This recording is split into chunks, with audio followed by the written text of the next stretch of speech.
Buenos días, hermano.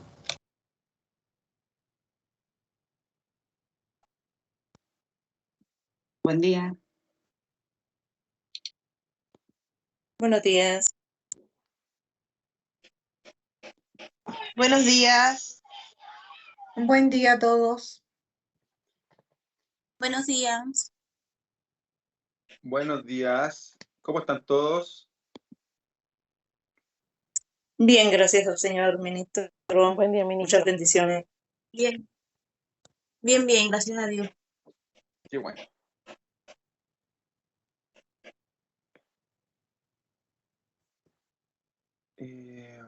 No veo a la pastora Norma, no sé si se habrá podido conectar. Buenos días.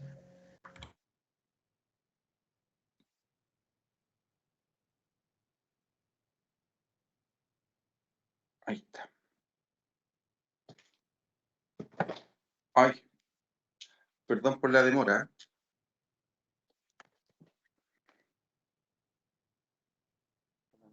Ahí les voy a enviar una encuesta para ver si podemos hacer un cambio de horario ya.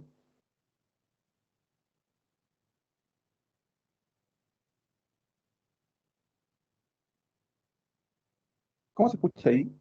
¿Se escucha bien? Sí, ministro. Sí, Hola, ministro. ministro, buenos días. Se escucha, pero se escucha más bajo que como estaba hablando iniciando. ¿Y ahí cómo se escucha? Ahí se escucha mejor. Ah, ya. Si es que no quiero hablar tan fuerte para no meter tanto ruido. Ahí está entrando la pastora Norma. Sí, acabo de ver. Gracias.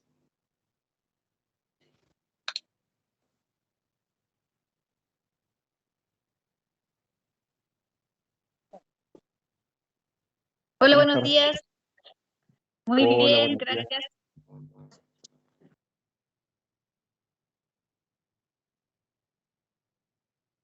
Bien, como les dije, así que mil disculpas por el tema del horario, pero tuvimos un pequeño retraso.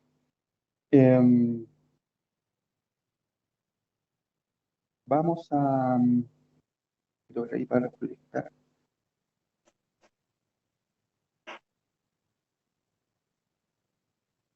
Ay, ¿qué hice?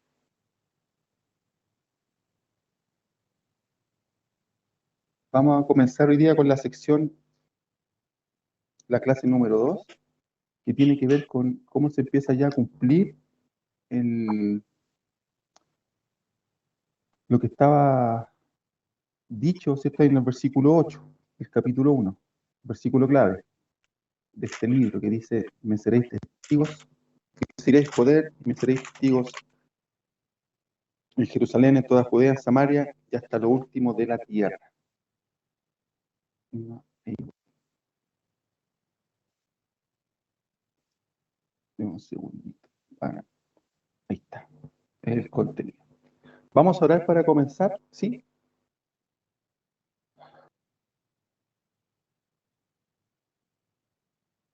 Padre, le damos gracias, Señor, por este tiempo de conexión, donde nos podemos reunir para estudiar este hermoso libro de los Hechos. Señor, bendíganos, ayúdenos, muéstrenos, Señor, las verdades de lo que usted tiene diseñado para la iglesia, Señor, cómo es lo que nosotros deberíamos ser, nunca desviarnos de lo que usted espera de lo que nosotros seamos, y que podamos ser siempre, Señor, testigos de su evangelio, de lo que usted ha hecho en nuestra vida. Señor, le amamos, le damos gracias por este nuevo día que usted nos ha permitido tener. Bendiga, Señor, la vida de cada uno de mis hermanos, de la pastora Norma. Señor, le damos gracias en el nombre de Jesús. Amén. Ya. Amados, les voy a pedir algo muy importante. Ya, cuando estemos en las clases, siempre, no me escriban, porque no tengo cómo ver el chat, y lo único que escucho es un pitito que me desconcentra un montón. Si usted quiere decir algo, levante la manito, con mucho respeto, ¿cierto? Yo la veo la manito, y usted me habla, pero tampoco interrumpa así de golpe y porrazo, porque no se escucha ni bien lo que quiere decir el hermano, ni lo que quiere decir la persona. ¿Sí? Dígame, hermana Iris. Ministro, lo escucho, pero muy bajito. ¿Todos los demás escuchan muy, muy bajito? No, No, se escucha bien. no, ministro. Ya. Lo siento, hermana Iris, pero yo Yo ya estoy con escucho todo el volumen. Tiene que darle usted volumen a su equipo, porque yo ya lo tengo todo dado, pero no puedo hablar más fuerte. ¿Ya?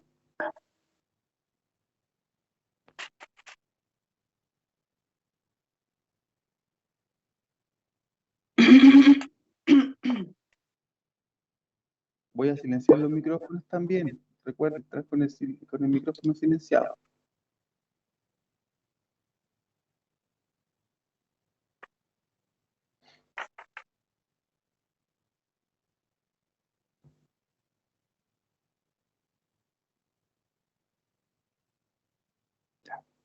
Estamos ahí, libro de los Hechos. Quedamos la semana pasada entonces, en que habíamos terminado en el capítulo 2, ¿cierto? Con el establecimiento de la iglesia.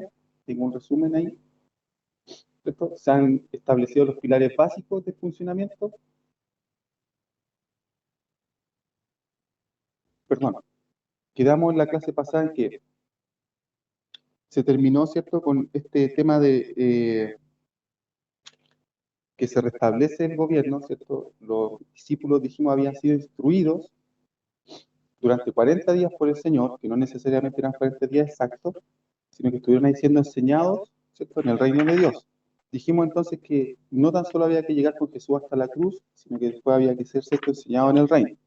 Vimos también después los conceptos de el restablecimiento del gobierno, ¿cierto?, la elección del apóstol número 12.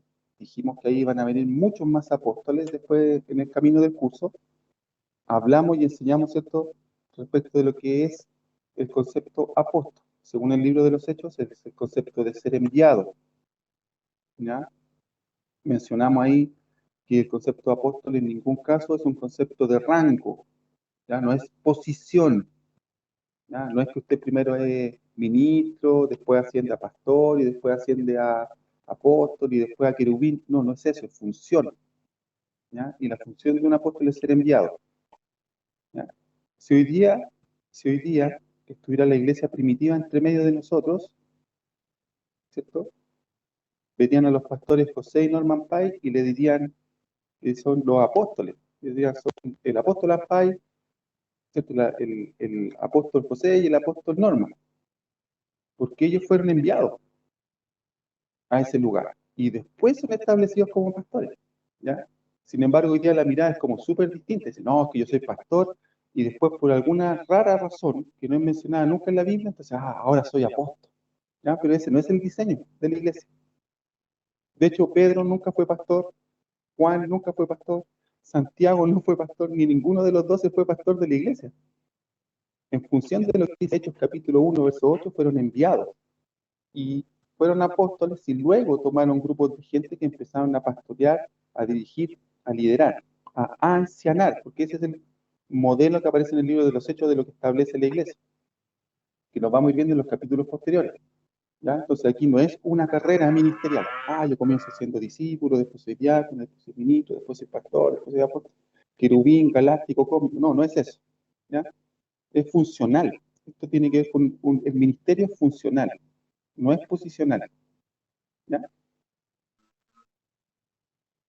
Escrituralmente,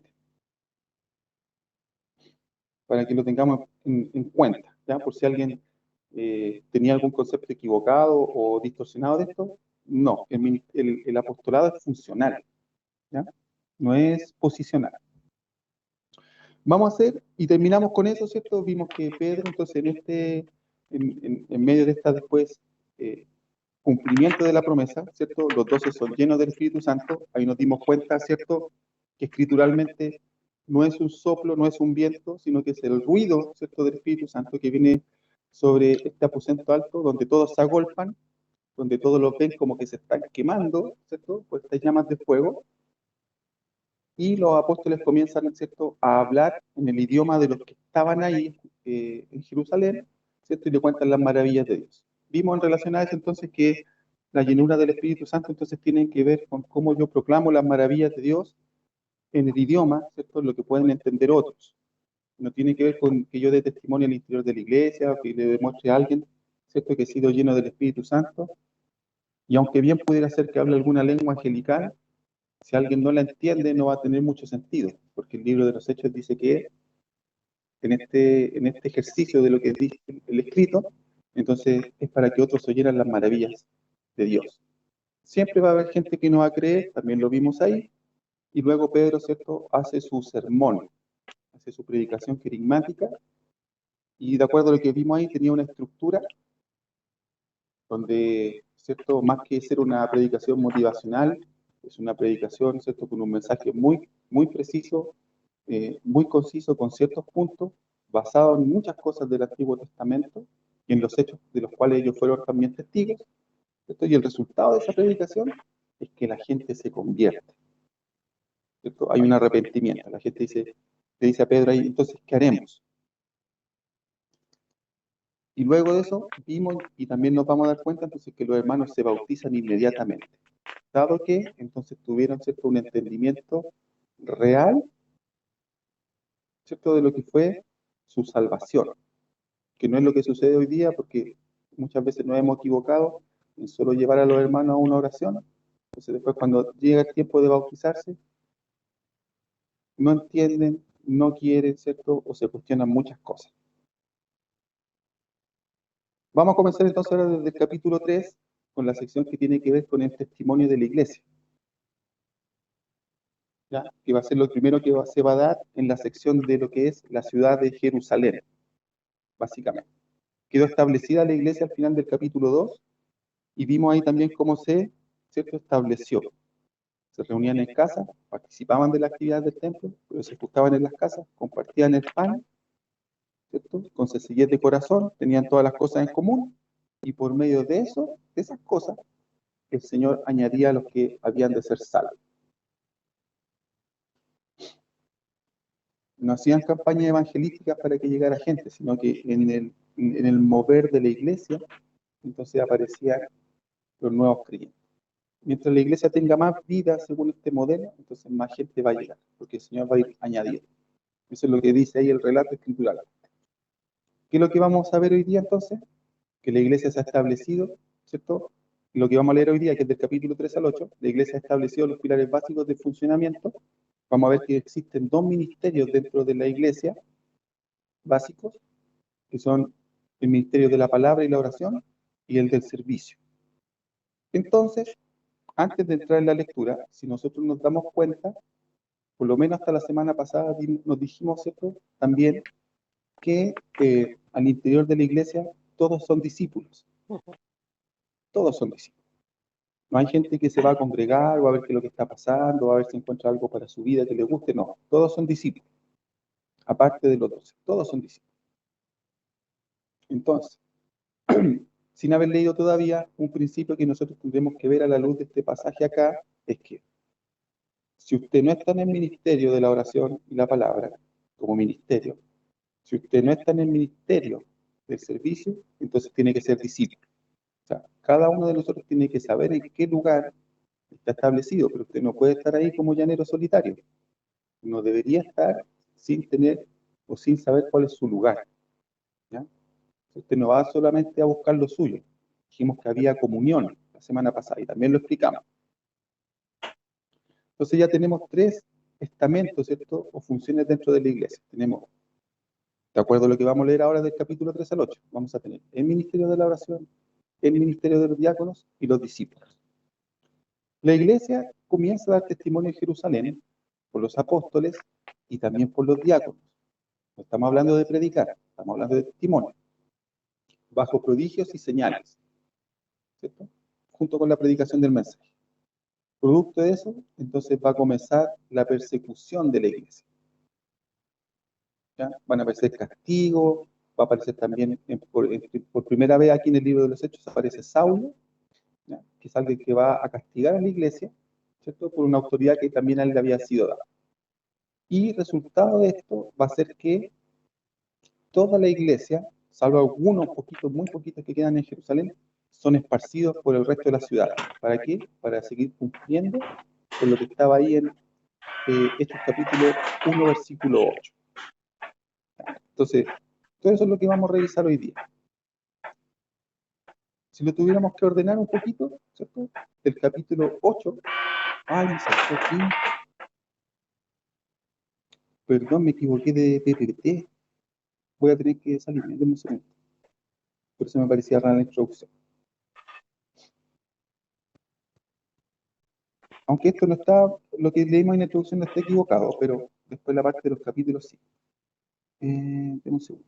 Compartir. Pantalla.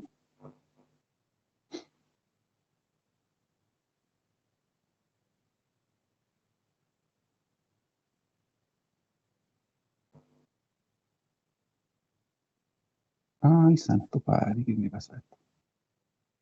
Dame un segundito.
Ahora sí. Un cachito.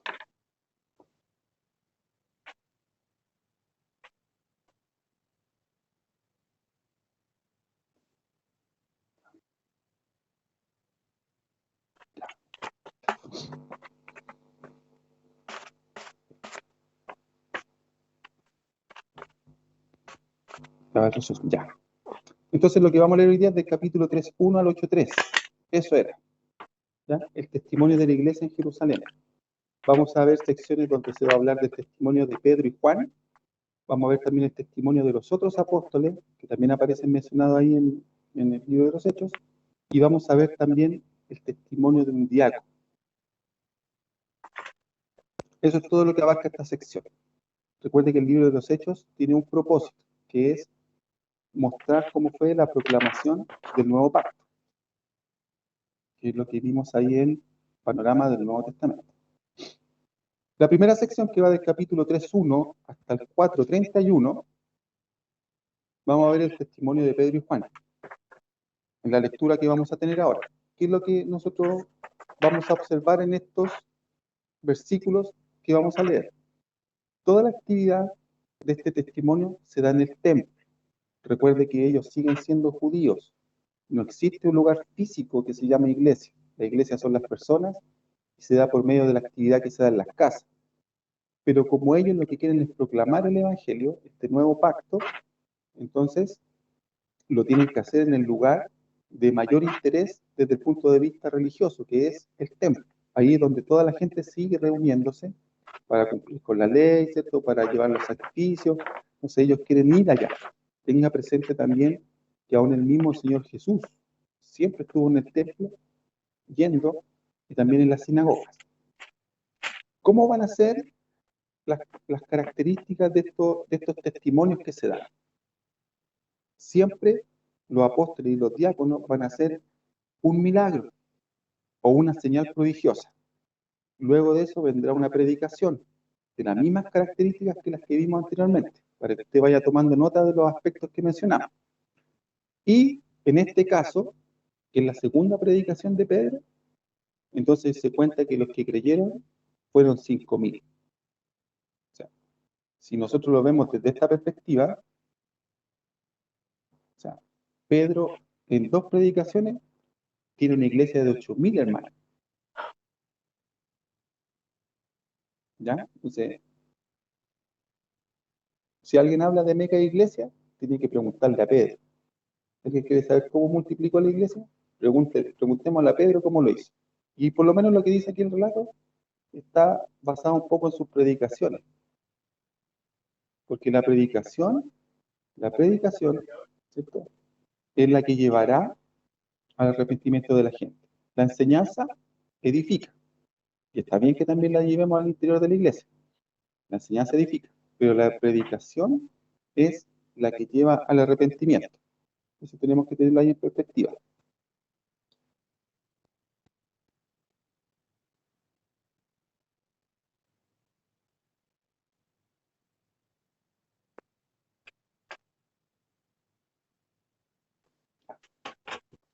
¿Qué más vamos a ver de este testimonio de Pedro y Juan? Miren, se produce un encarcelamiento. Se les recrimina a la autoridad con la cual hacen esto. Los apóstoles responden a este cuestionamiento. ¿Ya? Se va a producir un conflicto en el Sanedrín. ¿Alguien recuerda lo que era el Sanedrín o no? Estudiantes de segundo año. Usted que pasó panorama del Nuevo Testamento, ¿qué es el Sanedrín? Cuénteme, a ver. Porque yo no le hice ese curso.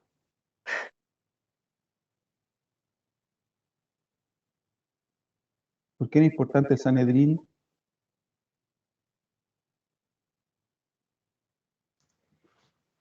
Era un consejo ministro, judicial y religioso. Ya, ahí está hablando el hermano Danilo. Sí. Uy, mi cámara. Desde el más allá. Bien, hermano Danilo. Perdón. ¿Cierto? El Sanedrín era el consejo, ¿cierto?, de ancianos que estaba constituido por fariseos, escribas, algunos saduceos, y que tomaban las decisiones importantes sobre Israel. ¿Ah? Esas cosas son importantes que ustedes no se lo olviden, porque ya está en segundo. ¿Ya? No se le pueden olvidar. Entonces, el conflicto no fue un conflicto menor, ¿ah? Porque hay que mirar un detalle importante. ¿Quién también fue llevado al Sanedrín?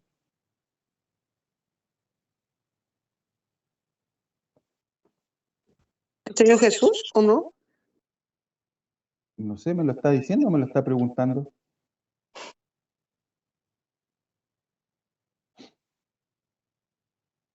Porque yo le estoy preguntando a ustedes, ¿quién fue llevado a Sanedrín?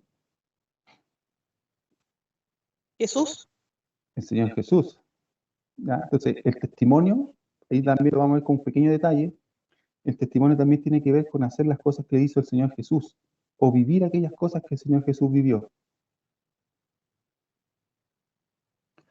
Entonces se produce este conflicto en el Sanedrín, donde amenazan a los apóstoles, mas no pudieron castigarlo, pues el milagro tenía muchas evidencias de ser real, o sea, no se podía negar que el milagro había sido cierto.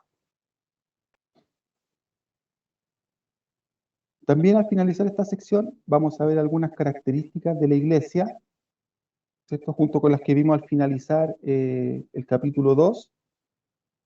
Nos vamos a dar cuenta que la iglesia es una iglesia que adora, que agradece, que intercede por quienes la gobiernan, ¿cierto? Se muestra un nuevo episodio de llenura del Espíritu Santo y de valor en la predicación. Los apóstoles van a ser enviados a dar testimonio llenos de gracia y se muestra, ¿cierto?, la forma de vida comunitaria que ahora tiene la iglesia, tanto en su vida como en sus bienes. ¿Ya? Vamos a leer esta sección de acá del capítulo para que vayamos viendo esos detallitos de la lectura.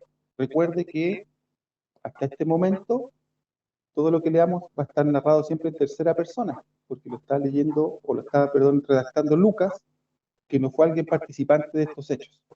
¿Ya? Por eso aparece redactado en tercera persona. Usted pone cara así como diciendo tercera persona, no me había dado cuenta.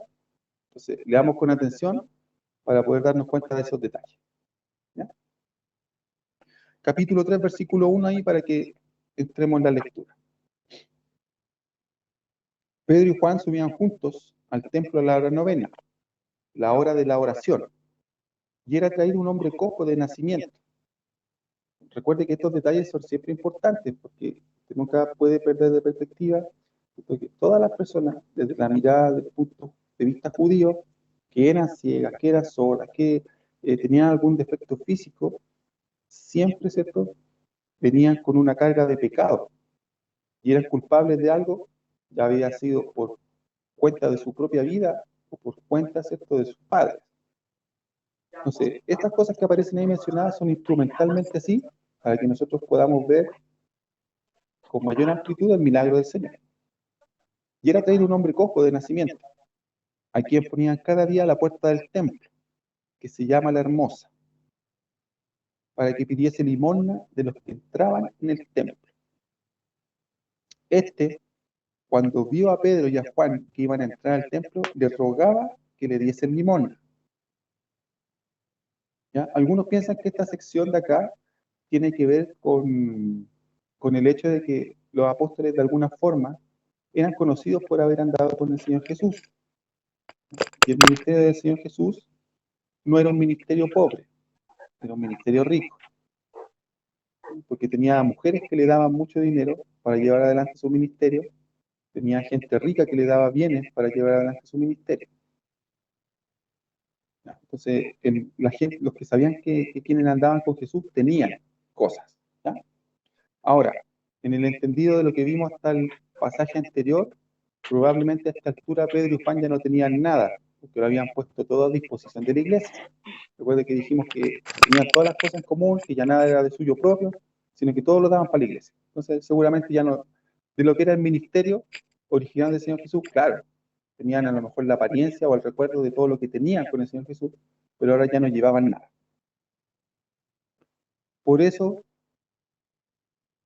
el cojo, ¿cierto?, le rogaba que le diera limosna. Pedro y Juan, ¿cierto?, fijando en él los ojos, le dijo, míranos. O sea, lo miró así, ¿cierto? Ahí, cara a cara. Le dice, entonces él les estuvo atento, esperando recibir algo de ellos. Mas Pedro dijo, no tengo plata ni oro, pero lo que tengo te doy. En el nombre de Jesucristo de Nazaret, levántate y anda. Y tomándole por la mano derecha, le levantó, y al momento se le afirmaron los pies y los tobillos. Y saltando, se puso en pie y anduvo, y entró con ellos en el templo, andando y saltando y alabando a Dios.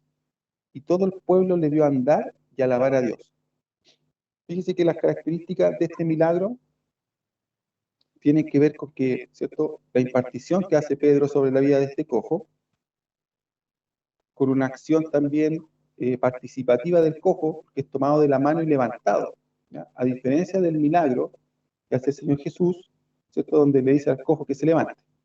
Pero ¿dónde está el detalle? Aquí, muy sutil, de lo que tenemos que ver. El testimonio, se lo dije hace unos minutos, tiene que ver con hacer las mismas cosas que hizo el Señor Jesús.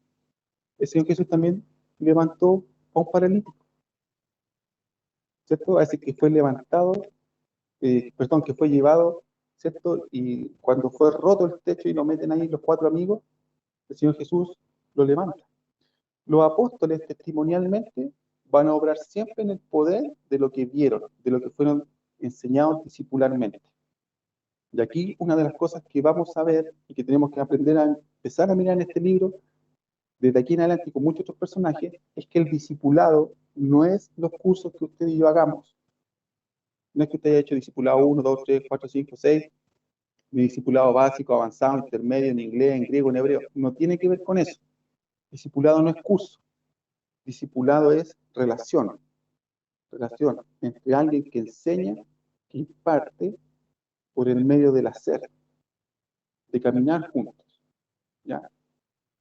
Usted no puede tener un discipulado solamente por estar con alguien. Y nunca, míreme lo que le voy a decir, nunca va a tener discipulado por tener amistad con alguien. Porque en el discipulado usted va a tener que ser entrenado, enseñado, corregido, desafiado, transformado en muchas áreas de su vida. ¿Ya? Alguien podría decir, pero el Señor Jesús dijo, ya no les voy a esconder más las cosas, pues ahora les voy a decir amigos. Pero eso fue antes de que él muriera. Mientras estuvo con sus discípulos, él era su Señor, era su mentor, su discipulador. Y si usted quiere ser discípulo, porque no está ni en el ministerio de la palabra, ni está en el ministerio del servicio, aunque todos también estaban en la misma línea, Entonces usted tiene que tener a alguien que le disipule. Tiene que tener un mentor, tiene que tener un discipulador. Debe tener a alguien que moldee su vida y que lo entrene. ¿Ya? La vida del creyente está muy desorientada al pensar que solamente tiene que ir a la iglesia, ¿cierto? Escuchar un sermón. ¿Ya? Eso es como comer colados y picados. Tiene que comerse una cazuela ahí con injundia, como dicen allá en el campo, ¿cierto? Que la alimente. Y eso solamente usted lo va a lograr tener por la vía del discipulado. Lo vamos a ver en los próximos capítulos antes, si no vea la vida de Pablo. Vea la vida de los mismos apóstoles y tanta gente. Entonces, discipulado es caminar. Discipulado no es amistad, nunca. ¿Ya? En ningún caso. Si alguien quiere tener de amigo al pastor, a la pastora, al ministro, está equivocado en su rol. ¿Ya? Así nunca va a ser discipulado. Que la amistad no es un parámetro dentro de la iglesia. Dentro de la iglesia está la hermandad. Están los ministerios, están las funciones. Hay una línea divisoria ahí en esas cosas. ¿Ya? Y mientras usted y yo no la entendamos, ni queramos ser discipulados, ni recibir esa línea, entonces nunca creceremos. ¿Ya? Hay que mirarlo desde esa perspectiva.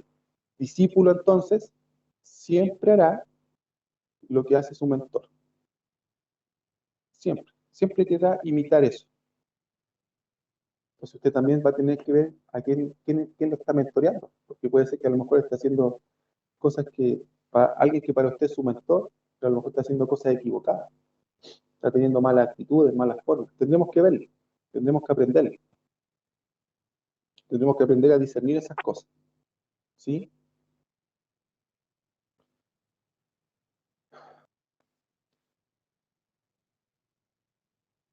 Ya, quedamos ahí en el versículo 10. Y le reconocían que era el que se sentaba a pedir limosna a la puerta del templo, la hermosa, y se llenaron de asombro y espanto por lo que le había sucedido. O sea, este milagro, esto no fue tan solo, uy, se me pasó el dolor de cabeza.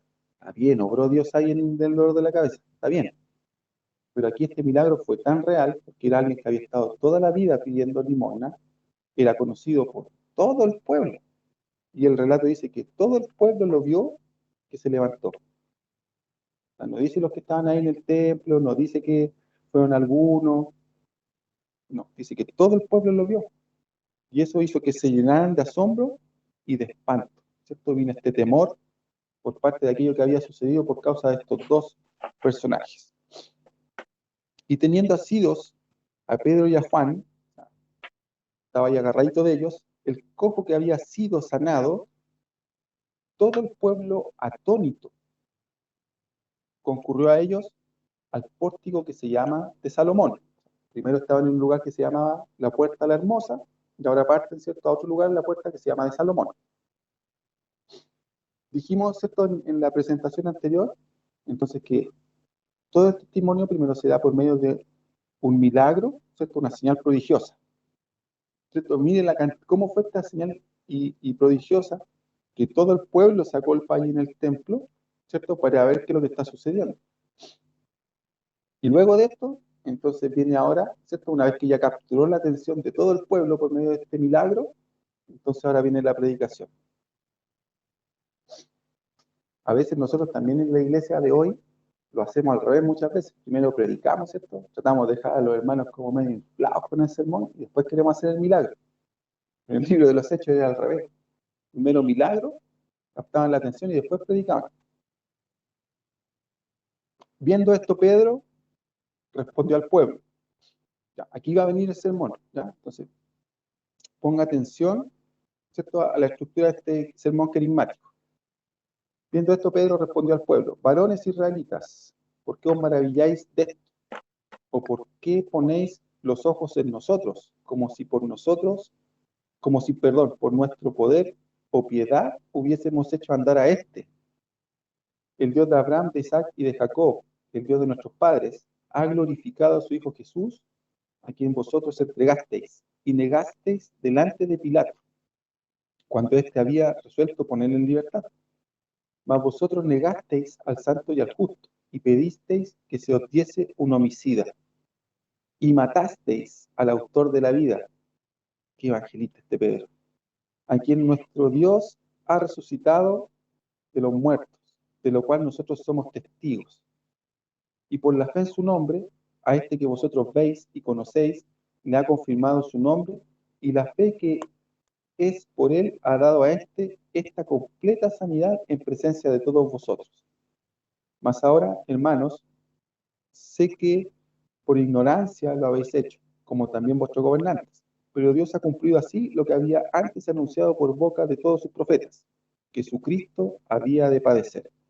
Así que arrepentíos y convertíos para que sean borrados vuestros pecados, para que vengan de la presencia del Señor tiempos de refrigerio. Y Él envía a Jesucristo, que os fue antes anunciado, a quien de cierto es necesario que el cielo reciba hasta los tiempos de la restauración de todas las cosas, de que habló Dios por boca de sus santos profetas, que han sido desde tiempo antiguo.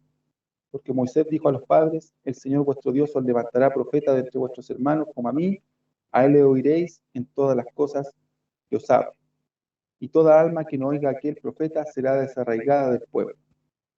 Y todos los profetas desde Samuel en adelante, cuantos han hablado, también han anunciado estos días. Vosotros sois los hijos de los profetas y del pacto que Dios hizo con nuestros padres, diciendo a Abraham: en tu simiente serán benditas todas las familias del tierra. A vosotros primeramente Dios, habiendo levantado a su Hijo, lo envió para que os bendijese, a fin de que cada uno se convierta de su maldad. Hablando ellos al pueblo, vinieron, y ahí terminó el sermón, por si acaso, ¿ya? Propiamente tal. Hablando ellos al pueblo, vinieron sobre ellos los sacerdotes, con el jefe de la guardia del templo y los saduceos, resentidos de que enseñasen al pueblo y anunciasen en Jesús la resurrección de los muertos. Y les echaron mano y los pusieron en la cárcel hasta el día siguiente, porque ya era tarde. Pero muchos de los que habían oído la palabra creyeron, que el número de los varones era como 5.000. ¿Ya? Por un tema cultural judío, se contaban solo los hombres. ¿Ya? Entonces, probablemente hayan habido ahí entre 7.000, 8.000 personas, entre mujeres y niños. Aconteció al día siguiente que se reunieron los gobernantes, los ancianos y los escribas, el sumo sacerdote Anás y Caifás y Juan y Alejandro y todos los que eran de la familia de los sumos sacerdotes. Y poniéndoles en medio, le preguntaron: ¿con qué potestad o en nombre de quién habéis hecho vosotros esto? Entonces Pedro, lleno del Espíritu Santo, les dijo: gobernantes del pueblo y ancianos de Israel, puesto que hoy se nos interroga acerca del beneficio hecho, mire la mirada de Pedro, del beneficio hecho a un hombre enfermo, de qué manera éste haya sido sanado, sea notorio a todos vosotros y a todo el pueblo de Israel, que en el nombre de Jesucristo de Nazaret, a quien vosotros crucificaste y a quien Dios resucitó de los muertos, por él este hombre está en vuestra presencia sano. ¿Ya? O sea, mire, Pedro ahí no cambiaba nunca el discurso. ¿Ya? Así que, si usted piensa de repente que el pastor Abel está medio duro con la predicación, le vamos a llamar a Pedro, ¿ya? Pastora Norma, así que no piense que ustedes predican duro. No, cualquier cosa llamamos a Pedro. Si usted piensa que el pastor Abel nos da chocolate caliente, Pedro daba chocolate amargo. ¿Ya? Bien. Este Jesús es la piedra reprobada por vosotros, los edificadores, la cual ha venido a ser la cabeza del ángulo. Y en ningún otro hay salvación, porque no hay otro nombre bajo el cielo dado a los hombres en que podamos ser salvos. Imagínense, Pedro, ¿cierto?, mejor que cualquier alumno de segundo año, enseñándole al Sanedrín. Y viendo al hombre que había sido sanado, que estaba en pie con ellos, no podían decir nada en contra. Estaba el milagro ahí hecho realidad. Entonces les ordenaron que saliesen del concilio y conferenciaban entre sí, diciendo: ¿qué haremos con estos hombres? Porque de cierto señal manifiesta ha sido hecha por ellos, notoria a todos los que moran en Jerusalén, y no lo podemos negar. Sin embargo, para que no se divulgue más entre el pueblo, amenacémosles para que no hablen de aquí en adelante a hombre alguno en este nombre. Y llamándolos, les intimaron que en ninguna manera hablasen ni enseñasen en el nombre de Jesús.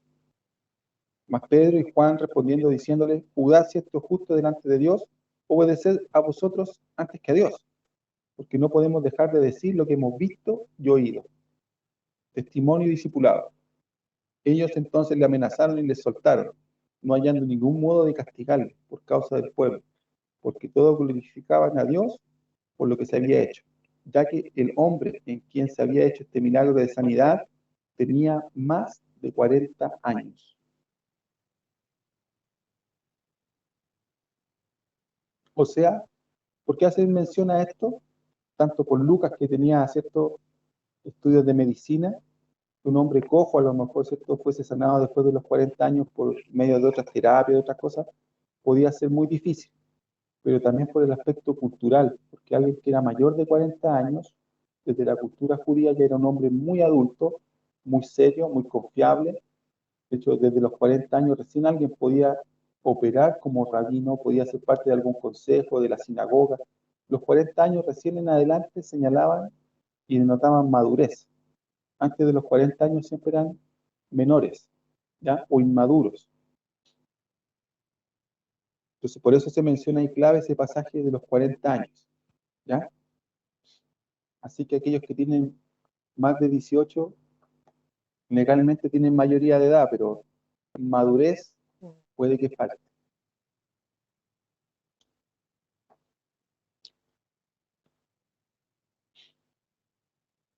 ¿Ya? Mire, seguimos ahí el relato de este testimonio en Jerusalén. Y puestos en libertad vinieron a los suyos, al resto de la iglesia, y contaron todo lo que los principales sacerdotes y los ancianos le habían dicho. Y ellos, habiéndolo oído, alzaron unánime la voz a Dios y dijeron, o sea, la iglesia oró, soberano Señor, tú eres el Dios que hiciste el cielo y la tierra, el mar y todo lo que en ellos hay. Que por boca de David tu siervo dijiste, ¿por qué se amotinan las gentes y los pueblos piensan cosas vanas? Se reunieron los reyes de la tierra y los príncipes se juntaron en uno contra el Señor y contra su Cristo. Porque verdaderamente se unieron en esta ciudad contra tu santo Hijo Jesús, a quien ungiste, Herodes y Poncio Pilato con los gentiles y el pueblo de Israel, para hacer cuanto tu mano y tu consejo habían antes determinado que sucediera. Ahora, Señor, mira sus amenazas y conceda a tus siervos que con todo denuedo, valentía, hablen tu palabra. Miren qué interesante la oración de la iglesia, ¿ya? Porque no está pidiendo que el Sanedrín se disuelva, no está pidiendo que el Sanedrín, ¿cierto? O los ancianos, o el pueblo, o Herodes desaparezcan o mueran.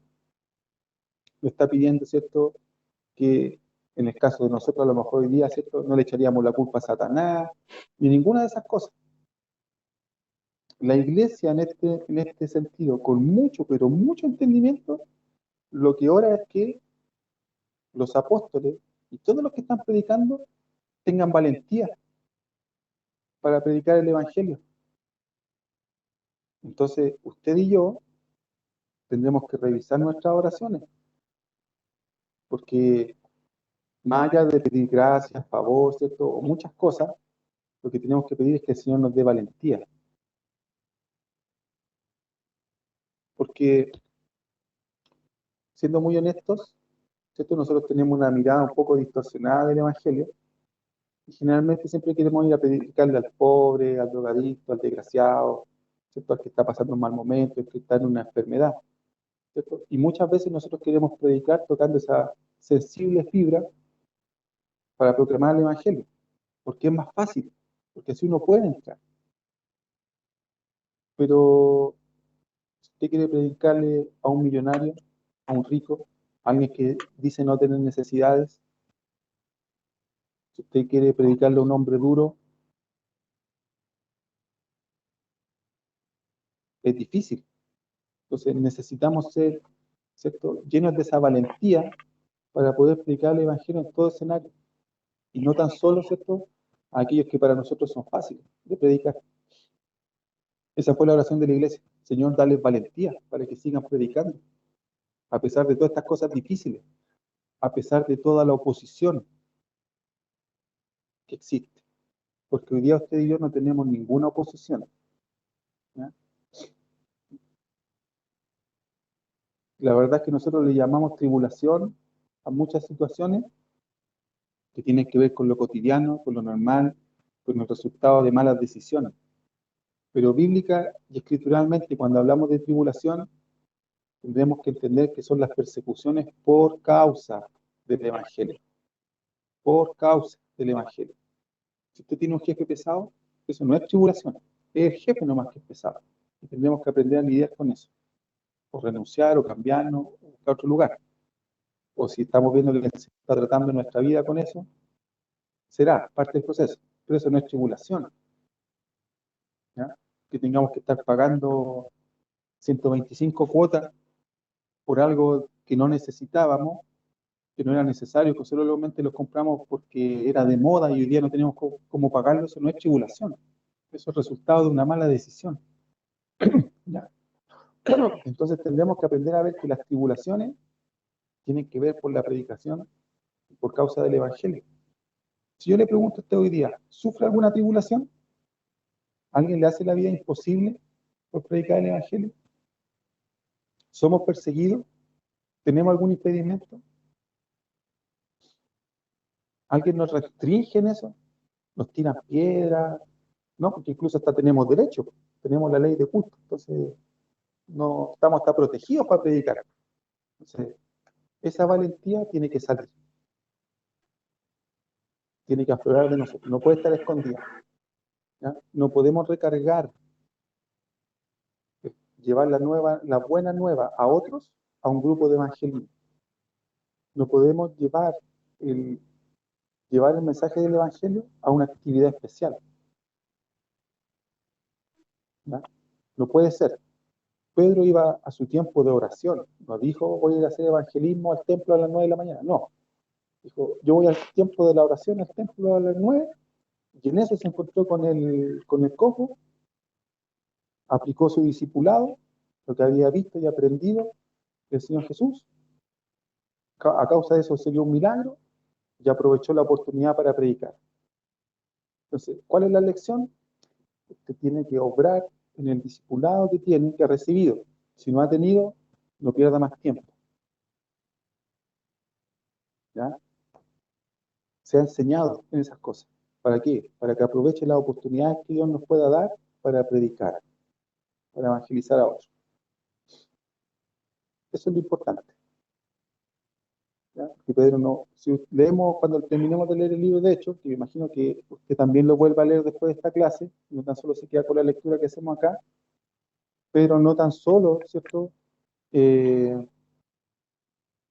Pedro nunca estuvo orando para que el Señor envíame a evangelizar, Señor envíame a hacer un milagro, no. Él hizo su vida tal cual, en medio de su desarrollo diario, haciendo milagros, señales, prodigios y evangelizó. ¿Ya? Y lo mismo que después vamos a ver con los discípulos. ¿Ya?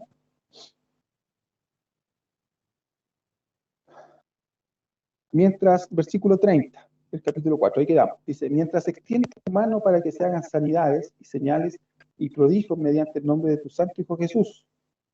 Cuando hubieron orado, el lugar en el que estaban congregados tembló. Y todos fueron llenos del Espíritu Santo y hablaban con denuedo la palabra de Dios. Volvemos al mismo punto de lo que habíamos leído en Hechos capítulo 2. La llenura del Espíritu Santo, en este caso, vuelve a darse, no para que hablen ciertas lenguas angelicales, no para demostrarse entre ellos que es más espiritual que no, sino que para que hablaran ahora con qué cosa, con valentía. La palabra, ¿cierto? El mensaje del Evangelio. ¿Sí? Antes de comenzar con la segunda sección, comentarios, reflexiones. Pastora Norma, no sé si usted quiere sumar algo, comentarios, por favor, bendíganos.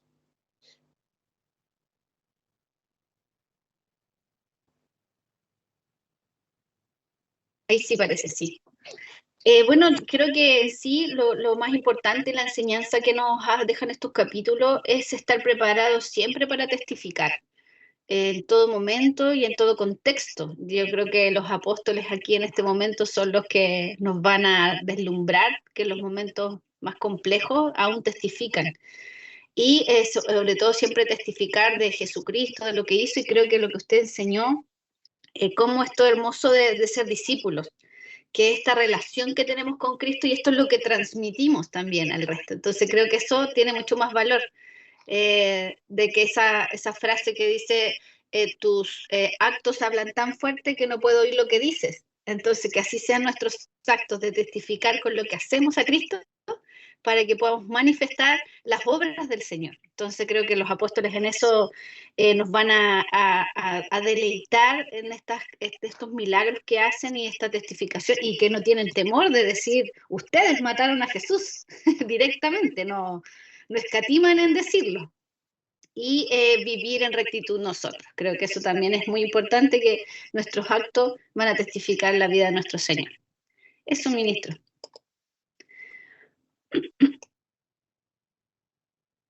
Bien, gracias, pastora. ¿Alguien más?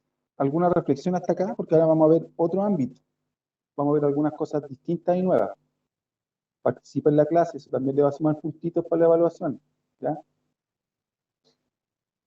¿No? ¿Seguimos? Estoy medio Pedro yo para hacer la clase, parece. Estoy medio duro.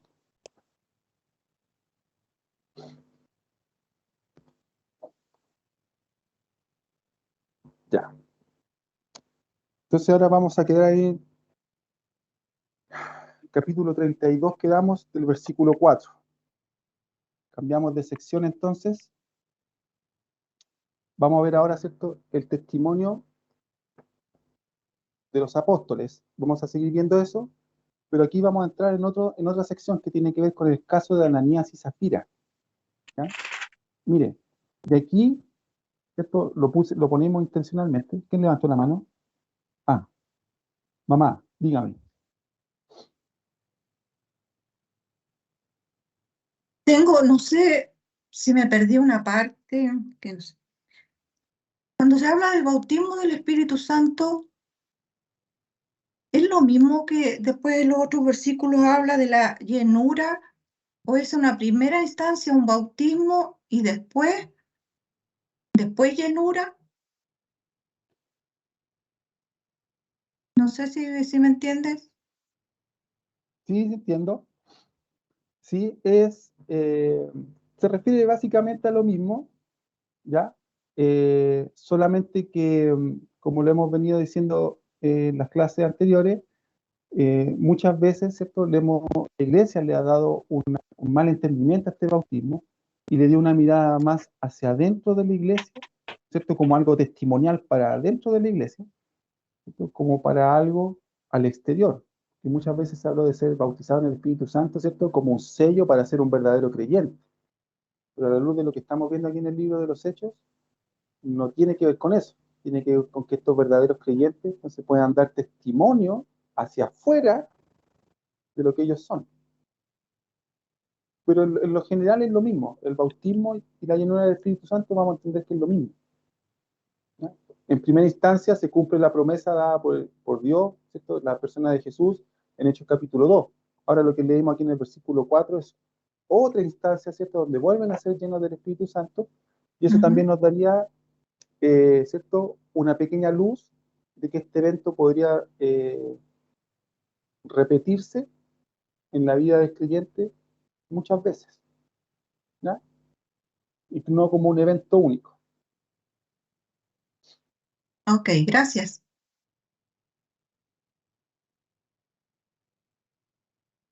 Para cerrar el micrófono, ¿alguien más que lo tenía abierto? Ya, ahí sí. Entonces quedamos en el testimonio del apóstol, y estábamos hablando de Ananías y Zafira, ¿cierto?, que generalmente todos nos centramos en eso, pero aquí vamos a descubrir un personaje importante, incidencial en el libro, que nos va a enseñar muchas cosas, que es parte también de este proceso del discipulado.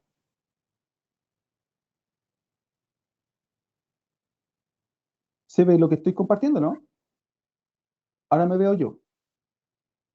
Sí, ministro, Sí, se ve. ministro, se ve.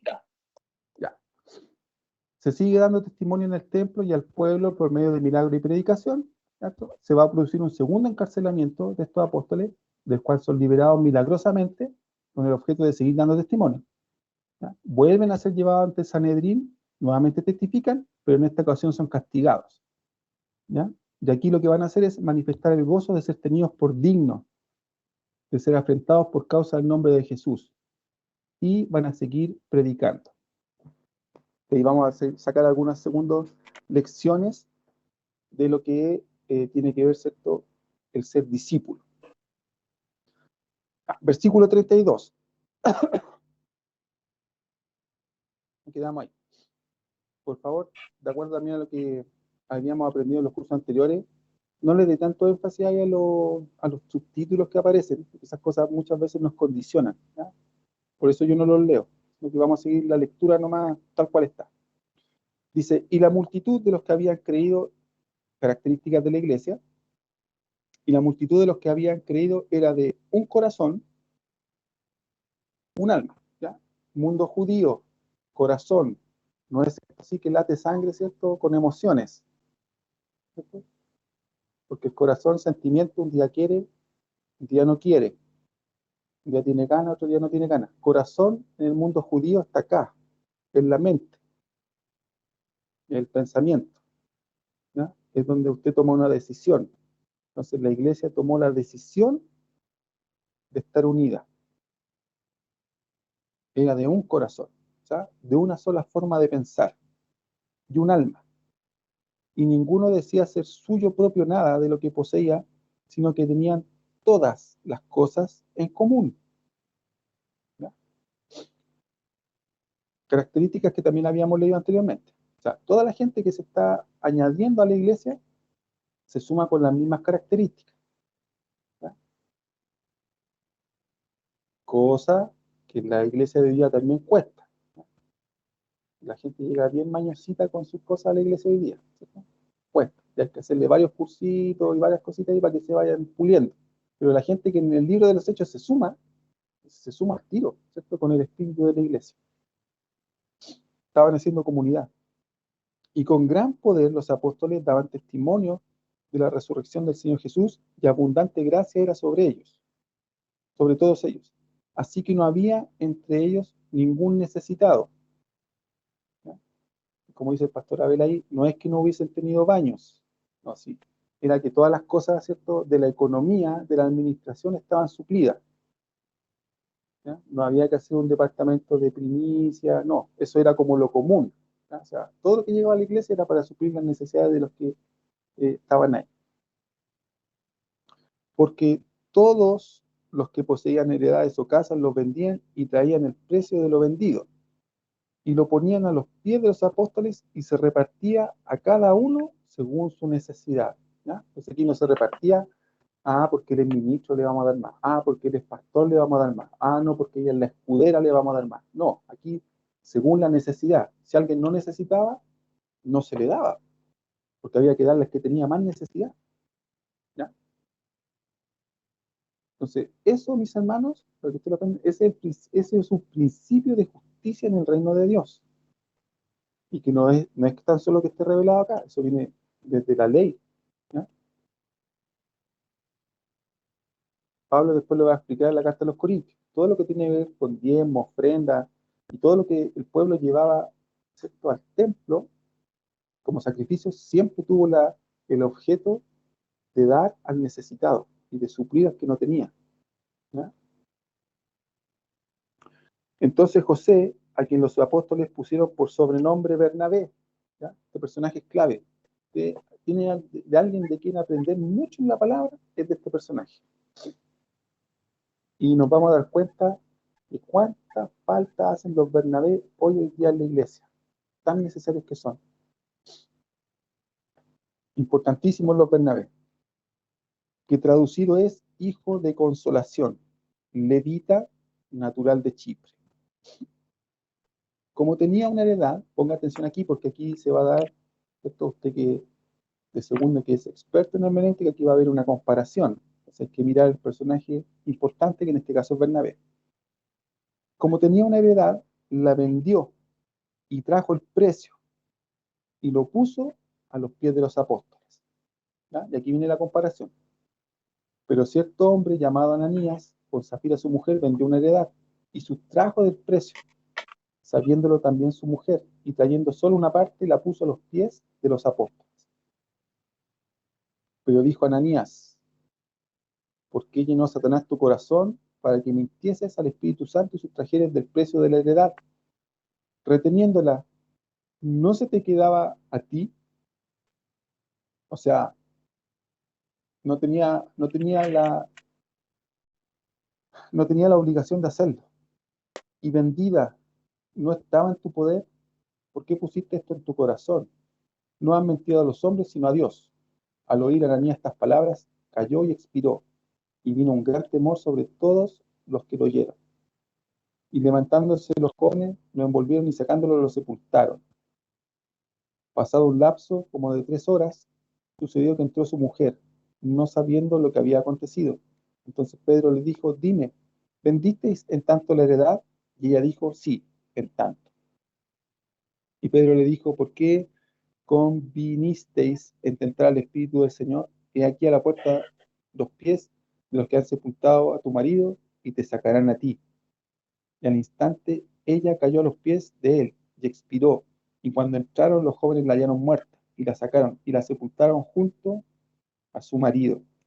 Y vino gran temor sobre toda la iglesia y sobre todos los que oyeron estas cosas. Y por la mano de los apóstoles se hacían muchas señales y prodigios en el pueblo. ¿Ya? Mire que aquí el escritor Lucas no le está dando un sentido negativo a esto. La muerte de Zafira y Ananías se ve como una señal de un prodigio y un milagro, porque la iglesia tenía que practicarse la santidad y tenía que practicarse el mismo espíritu al interior de la iglesia. Entonces, si bien es cierto, es trágica la muerte de Zafira y Ananías, porque no entendieron los principios, como sí lo hizo Bernabé, entonces por eso mueren. Pero para Lucas, según lo que dice el versículo 12, es una señal, un milagro y un prodigio de las cosas que están sucediendo dentro de la iglesia. Imagínense qué hubiese sucedido si hubiese seguido en la iglesia Zafira y Ananías. Si para nosotros hoy día la iglesia es un rollo, está complicada, imagínense cómo sería hoy día. ¿Cómo sería? Imagínense ese pobre pastor José y la pastora Norma. ¿Cómo estarían? La pastora Norma estaría con todo el pelito blanco. Pastor José a lo mejor sin pelo, ahí, sufriendo con la iglesia. Es que desde el inicio se hubiese dejado, ¿cierto?, que la Zafira y la Ananía, que los Ananías y las Zafiras, siguieran en la iglesia. Es que tenía que mantenerse una línea, un estándar dentro de la iglesia. Entonces, si la iglesia hoy día está complicada y con miles de rollos, lo que nosotros tenemos que mirar y observar ahí es entonces cuál es el estándar que estamos manteniendo. Nosotros nos permitimos que hayan cosas que se toleren, que se roben, por ejemplo, que en este caso es un caso de un robo. Permitimos que la iglesia se robe, permitimos que se den ciertas cosas, que se toleren ciertos pecados, que se den ciertas situaciones, ¿las toleramos?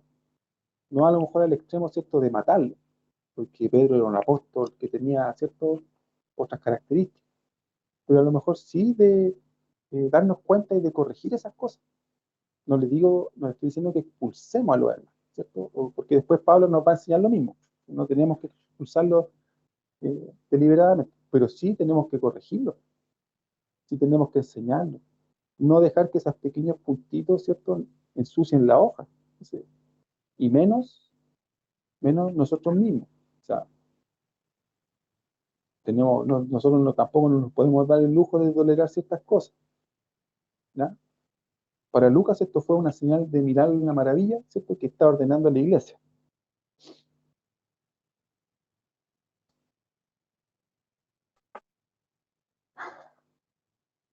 ¿Ya? Y la iglesia mantuvo ese estándar. Miren lo que va a decir los siguientes versículos. Dice: y por la mano de los apóstoles se hacían muchas señales y prodigios en el pueblo, y estaban todos unánimes en el pórtico de Salomón, ¿ya?, en el mismo lugar donde se había juntado primero, ¿cierto?, el caso del cojo.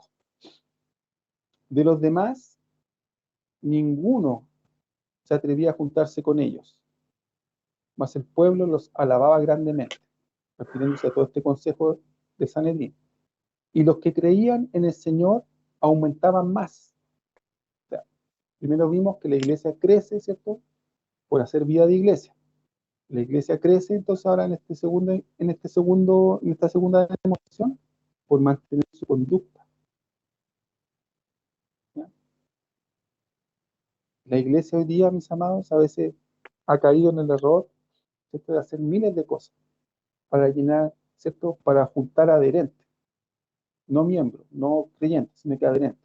¿Cierto? Y a veces hacemos actividades y a veces creemos que por ocupar más sillas tenemos más iglesia. Hay que tener cuidado con eso, ¿ya? Entonces, la iglesia tiene que tener, ¿cierto?, una línea, un cuidado con eso. Recuerde que el Señor es siempre quien va a ir añadiendo gente. Y los que creían en el Señor aumentaban más, gran número así de hombres como de mujeres, tanto que sacaban los enfermos a las calles y los ponían en camas y lechos, para que al pasar Pedro, a lo menos su sombra cayese sobre alguno de ellos. Entonces miren la mirada que tenía el pueblo de la iglesia. O sea, realmente era una iglesia que estaba obrando en poder. Y aún las ciudades vecinas, muchos venían a Jerusalén, trayendo enfermos y atormentados de espíritus inmundos, y todos eran sanados. No dice algunos, dice todos. Entonces, levantándose el sumo sacerdote y todos los que estaban con él, esto es, la secta de los saduceos, se llenaron de celos. Ahí también es importante que recuerde quiénes eran los saduceos, que son distintos a los fariseos. Y puestos en pie en el templo,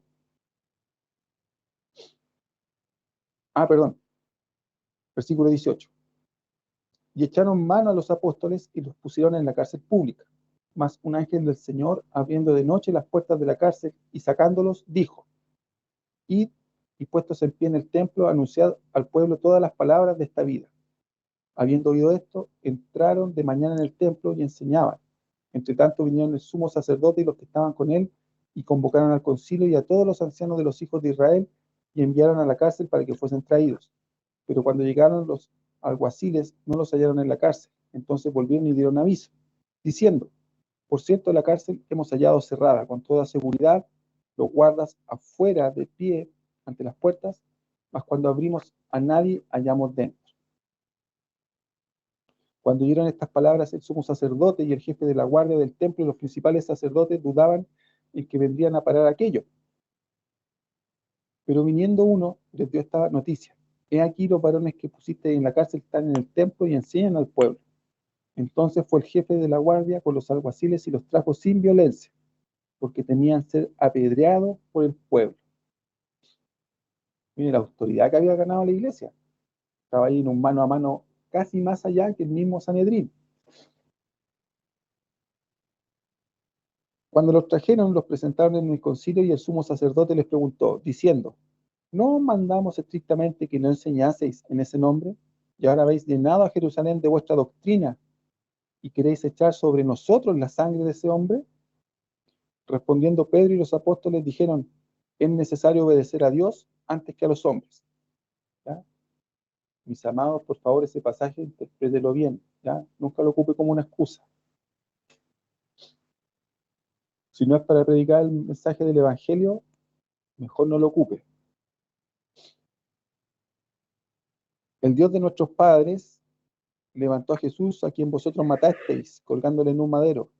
A este Dios ha exaltado con su diestra por príncipe y salvador para dar a Israel arrepentimiento y perdón de pecados. Y nosotros somos testigos suyos de estas cosas, y también el Espíritu Santo, el cual ha dado Dios a los que le obedecen. Ellos, oyendo esto, se enfurecían y querían matarlo. Entonces, levantándose en el concilio un fariseo llamado Gamaliel, doctor de la ley, venerado de todo el pueblo, mandó que sacasen fuera por un momento a los apóstoles. Y luego dijo: varones israelitas, mirad por vosotros lo que vais a hacer respecto a estos hombres.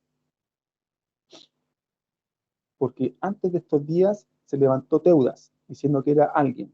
A este se unió un número como de 400 hombres, pero él fue muerto, y todos los que le obedecían fueron dispersados y reducidos a nada.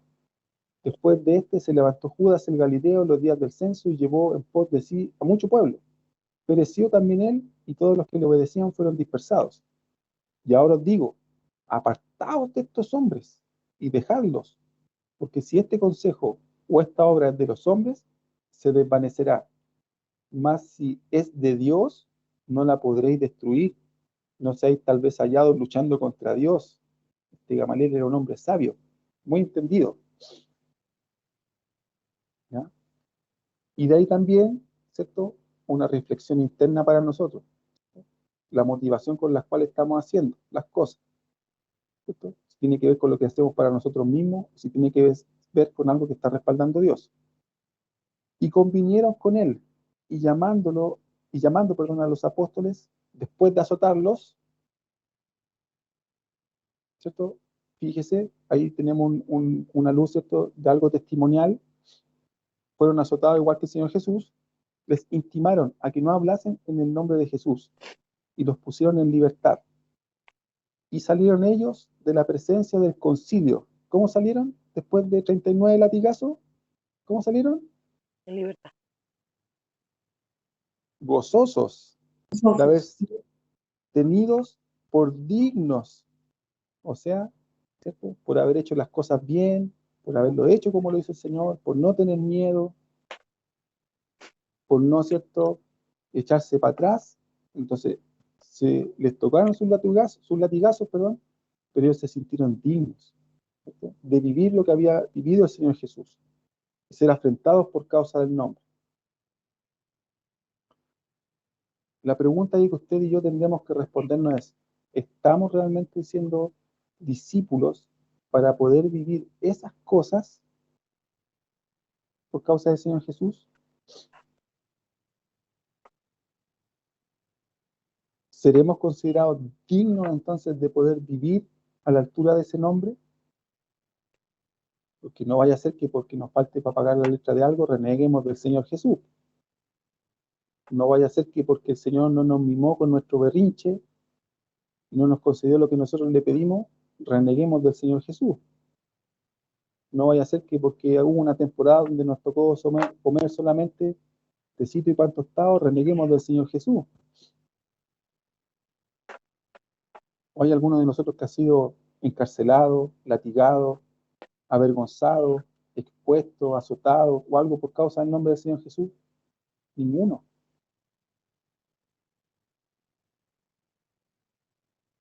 Tenemos aquí la primera señal, ¿cierto?, de algo importante que debemos evaluar en nuestra vida. Cómo debemos vivir dignamente el Evangelio. ¿Ya? Y lo mencionamos en una de las clases anteriores.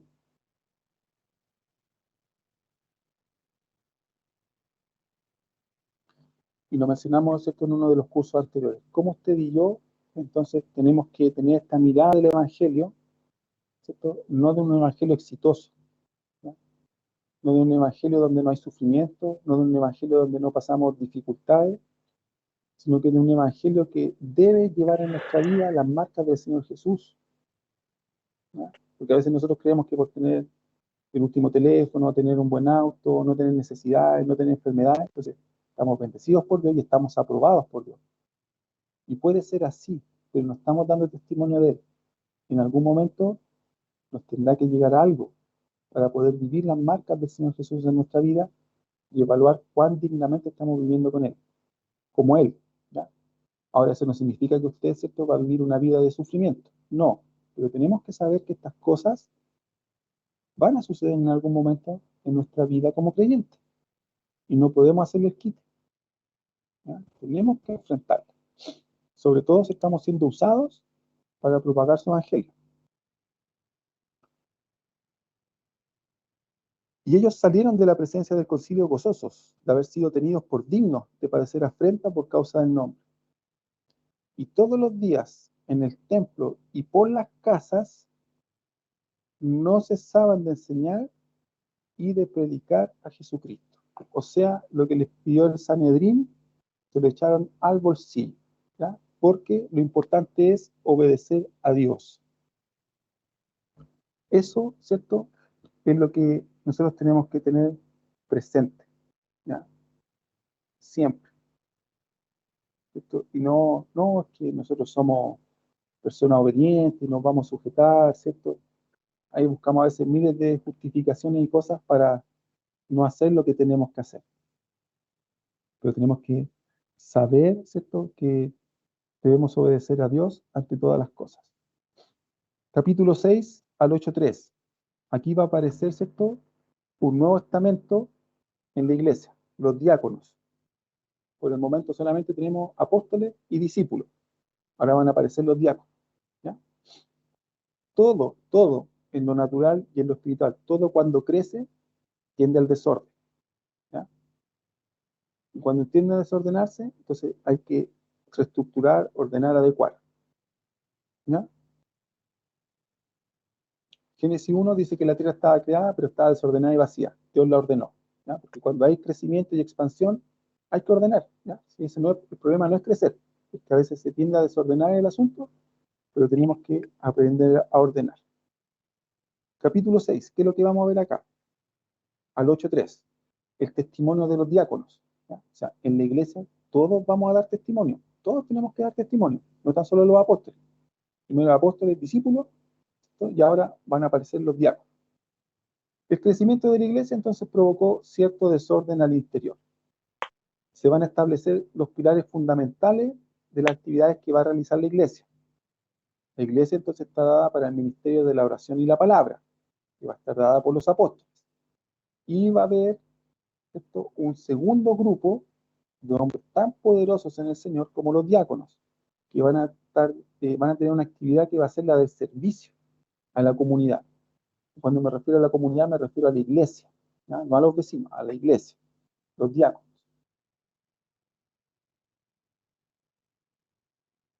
¿Qué características van a tener este testimonio de los diáconos? Primero, son hombres llenos del Espíritu Santo.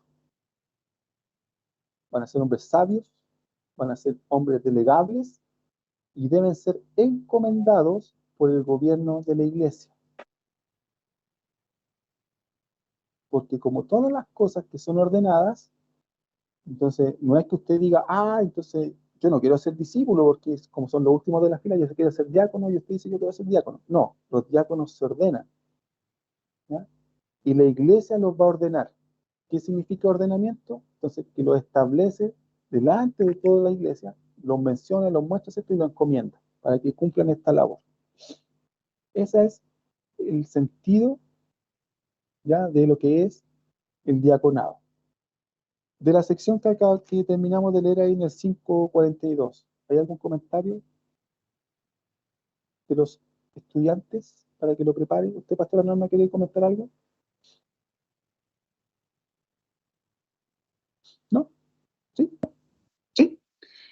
Sí, ¿no? En realidad el esquema como general que, bueno, hubo un rápido juicio, ¿no? Que fue como rápido, y cómo vemos el veredicto y cómo el consejo de este hombre sabio Gamaliel ahí hace, en cierta forma, logra ayudar a los apóstoles. Así que qué lindo es como siempre el Señor usa a personas para testificar de sus hijos.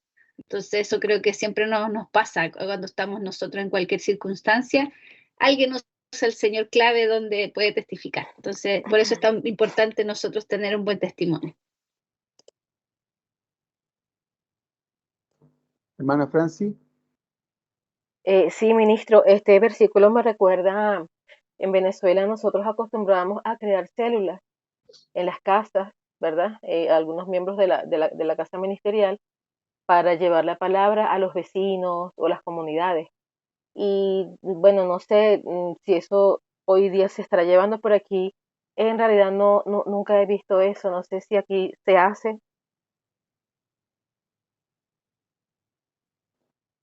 O sea, en Chile hay iglesias que tienen adoptada la visión celular, hacen células, ¿ya? En el caso de CFC no lo hacemos nosotros, hasta el momento.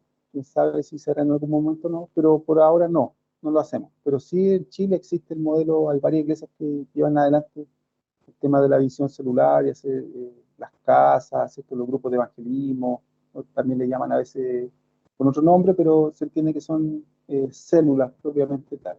Ya. ¿No? Pero sí se da. Capítulo 6, ahí quedamos, vamos a comenzar. Dice, en aquellos días, como creciera el número de los discípulos, recuerde que la iglesia fue sumando gente, pero no solamente gente, sino que siempre eran discípulos. Hubo murmuración de los griegos contra los hebreos. Aquí nos estamos refiriendo a todos los hermanos judíos, ¿eh? Los que estaban en Palestina, junto con los que no estaban en Palestina. Esos son los griegos que aparecen ahí. De que las viudas de aquellos eran desatendidas en la distribución diaria. Recuerde que la iglesia como prioridad tenía que ninguno sufriera necesidad. Entonces aquí el conflicto es, dentro de todo el repartimiento por causa de esta necesidad, ¿ya? Entonces había un grupo, que eran los griegos, se estaba quejando que atendían siempre primero a los judíos, después atendían a los griegos, o parece ser que les daban menos, o no les daban lo mismo que los judíos. Entonces ahí se produjo el conflicto. Entonces los 12 apóstoles convocaron a la multitud de los discípulos. Oh, qué lindo eso, ¿no, pastora? A la multitud de los discípulos. ¿Cierto? Y les dijeron, no es justo que nosotros dejemos la palabra de Dios para servir a las mesas. ¿Ya? Aquí no hay un tema de orgullo ni de ego, sino que los apóstoles lo hacían. Eso es lo que tenemos que ver. O sea, los apóstoles estaban haciendo las cajitas, se preocupaban que la hermana Pepita no le faltara, que al hermano Josefo tuviera todo lo que necesitaba. Estaban preocupados de eso y estaban ahí haciéndolo ellos. ¿Ya? Pero empezó a escalar el conflicto y por causa de ello ellos no estaban haciendo lo que se les había encomendado, ser testigos. ¿Ya? Buscad, pues, hermanos de entre vosotros, a 7, ¿cierto? Número de plenitud, número de completitud, llenos del Espíritu Santo y de sabiduría, a quienes encarguemos de este trabajo. Y nosotros persistiremos en la oración y en el ministerio de la palabra. Agradó la propuesta a toda la multitud, o sea, a todos los discípulos, y eligieron a Esteban, varón lleno de fe y del Espíritu Santo, a Felipe, a Prócoro, a Nicanor, a Timón, a Pármenas, a Nicolás, prosélito de Antioquía, a los cuales presentaron ante los apóstoles, quienes orando les impusieron las manos, o sea, los ordenaron. Los mismos discípulos buscaron, ¿cierto?, quién eran los que podían representar esto, los presentaron a los apóstoles le dijeron bien, ¿cierto?, y les pusieron las manitas ahí y oraron por ellos, los ordenaron a este ministerio. Y crecía la palabra del Señor, y el número de discípulos se multiplicaba grandemente en Jerusalén. También muchos de los sacerdotes obedecían a la fe. ¿Ya? Entonces, aquí lo que estamos viendo es que aparece esta nueva escala, este nuevo estamento dentro de la iglesia, ¿cierto? Diáconos, y el orden de la iglesia también entonces hace que se sumen muchos más discípulos. ¿Ya? La iglesia ordenada siempre va a crecer. ¿Ya? De ahí que no le extrañe que en ese pilar en el que nosotros operamos de orden, entonces se crece. ¿Ya? Porque es algo natural. Si algo que está desordenado no va a crecer. Algo que está ordenado crece. ¿Ya? Aquí va a partir la historia de un diácono en particular, ¿ya?, que es Esteban. Mire, ¿qué es lo que vamos a ver acá? Al igual que los apóstoles, por medio de milagro y predicación, ¿ya?, el testimonio que se da afuera, hacer una señal. También es presentado ante el Sanedrín, donde testifica más extensamente que los apóstoles, recriminando con dureza el actuar, no tan solo por rechazar a Jesús, sino también al Espíritu Santo. Esteban se va a convertir en el primer mártir de la iglesia, ¿ya?, primer testigo. Y se va a desatar una gran persecución, ¿cierto?, los va a llevar al cumplimiento de este mandamiento de Hechos capítulo 1:8. Entonces, por causa de esta persecución, entonces van a ser llevados a Judea y luego, ¿cierto?, a Samaria. Aquí nos vamos a saltar una parte de la lectura, porque es que va a ser la predicación de Esteban, para que usted también después la pueda analizar ahí, ¿cierto? Parte del trabajo que tiene que hacer, la vamos a saltar para que usted la pueda leer y la pueda encontrar los puntos que son importantes. Nos vamos a dar cuenta, ¿cierto?, cuando hagamos esta lectura después, es que el sermón de Esteban es mucho más completo que el de Pedro, es mucho más largo, ¿ya? Porque Pedro se remitía hasta los profetas, pero este Esteban se fue para atrás, llegó hasta Abraham. Entonces, sacó todo el Antiguo Testamento ahí a relucir, ¿ya? Vamos a ver la vida de Esteban. Mire, ¿cómo era este Estebancito? Esteban, lleno de gracia y de poder, ¿ya? Note, Ay, ¿por qué con tanta cara de enamorado usted, oiga? Que no mira. Le faltó darle un beso nomás en pantalla. Compórtese, oiga usted.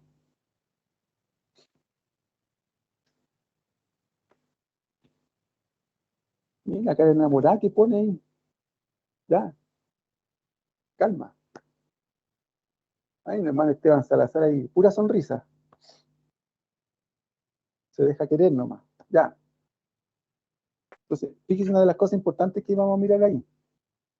Diaconado, servicio, no implica falta de llenura del Espíritu Santo, no implica falta de gracia, no implica falta de sabiduría. ¿Ya? Mire, y Esteban lleno de gracia y de poder, o sea, usted puede estar barriendo en la iglesia, estar haciendo cajitas, puede ser que usted sea el que, ¿cierto? Limpia el púlpito, cualquier actividad de servicio. Y no por eso no va a hacer milagros, ¿no? No por eso no va a hacer señales, no por eso va a tener autoridad para predicar. Hacía grandes prodigios y señales entre el pueblo.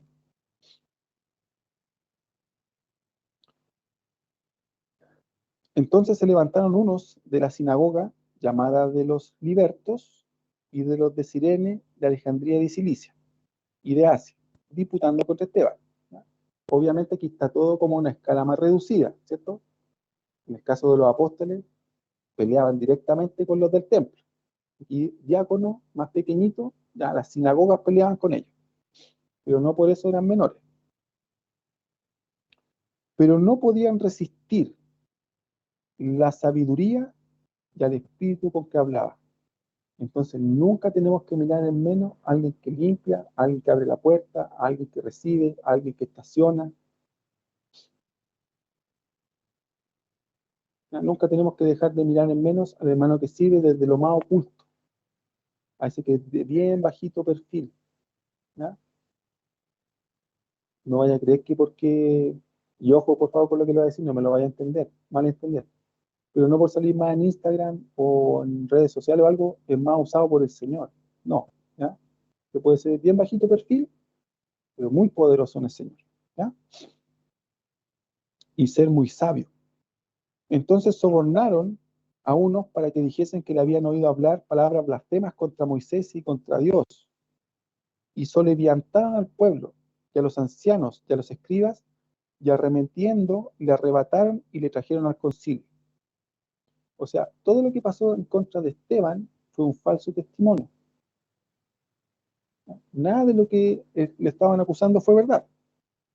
Y pusieron testigos falsos que decían, este hombre no cesa de hablar palabras blasfemas y contra este lugar santo y contra la ley.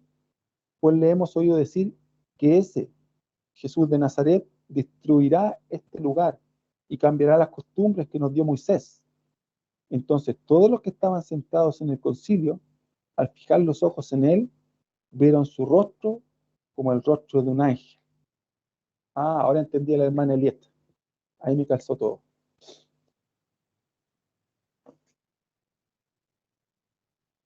Veía su rostro como rostro de ángel. Después arreglamos por interno, hermano Esteban. ¿Ya? Entonces, mire. Capítulo 7,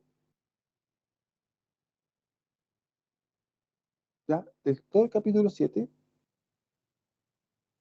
que dice ahí título defensa y muerte de Esteban, ya. Pero todo el capítulo 7 hasta el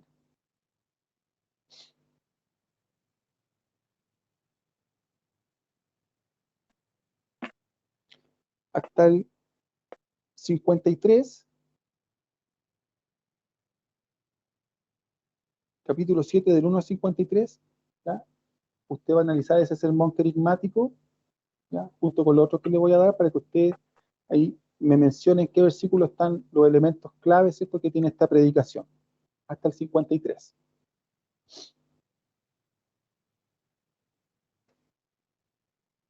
Versículo 54 del capítulo 7.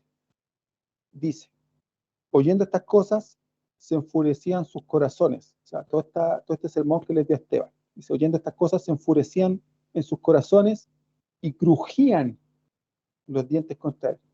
¿Ya? Recuerde que Lucas es médico, entonces trata de ponerle énfasis en todos esos detalles. Yo con lo único que hago crujir los dientes son con los dulces. ¿Ya? Nunca le he tenido tanto odio a alguien, ¿ya?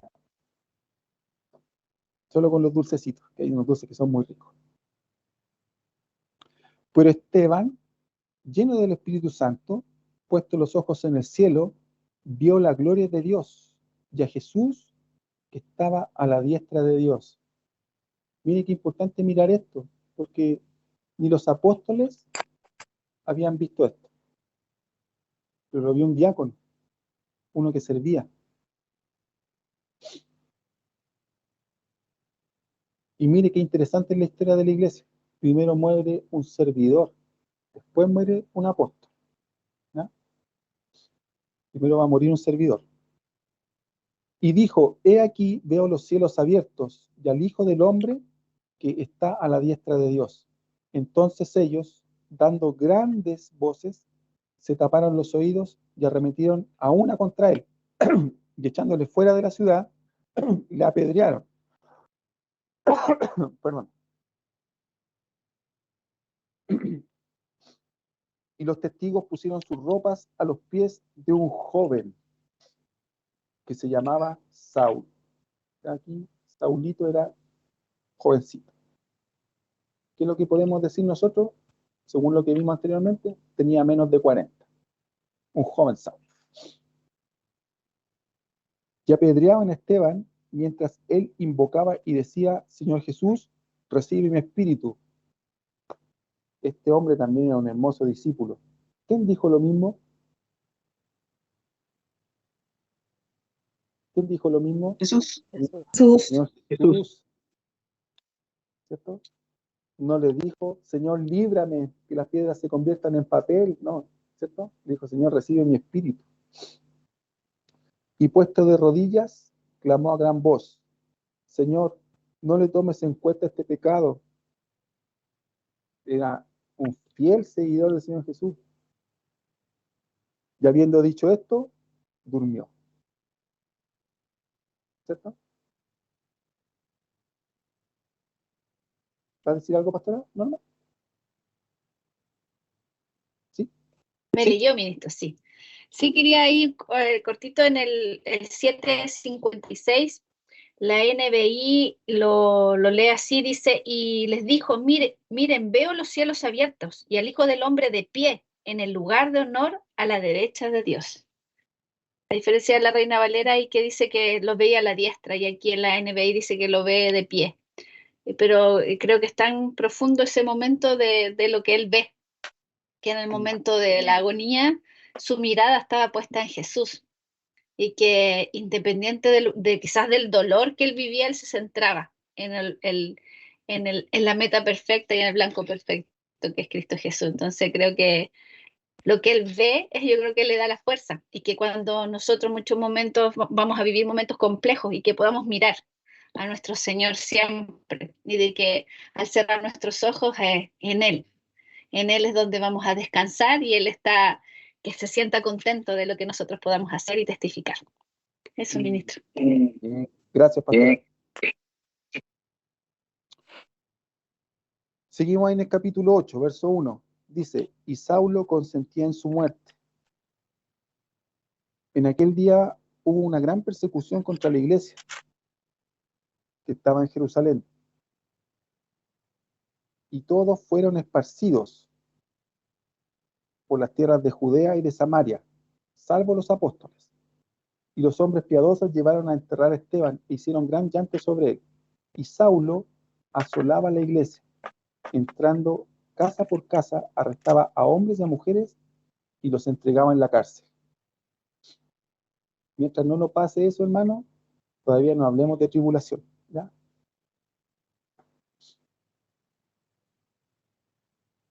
Vamos a ver el testimonio.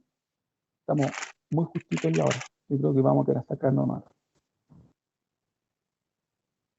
Terminamos,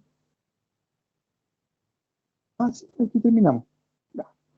La próxima clase vamos a seguir con el testimonio de otro diácono, ¿ya? Que es Felipe, pero ya va a estar, ¿cierto?, en el segundo ámbito. Va a estar en el testimonio que se da en Judea y en Samaria, ¿ya? Así que justo nos atrasamos los mismos minutos que nos demoramos en comenzar. Mis amados, es importante que usted participe de las clases, haga sus comentarios, sus reflexiones, lo que recibió en este tiempo, ¿ya? Así que por favor participe. Tenemos unos minutitos para hacer eso. La hermana Francis ya participó, así que le vamos a dar espacio a los demás para que también puedan participar, porque hay algunos que no participan nunca, ¿ya? Usted quiere que este dedito lo apunte. A eso le gusta a usted, que el dedito lo señale. Participe voluntariamente, pues.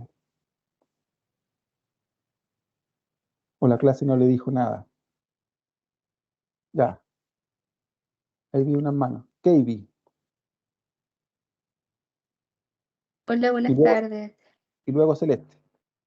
Sí, yo solo quería hacer como un breve resumen de lo que recibo, de cómo era la primera iglesia.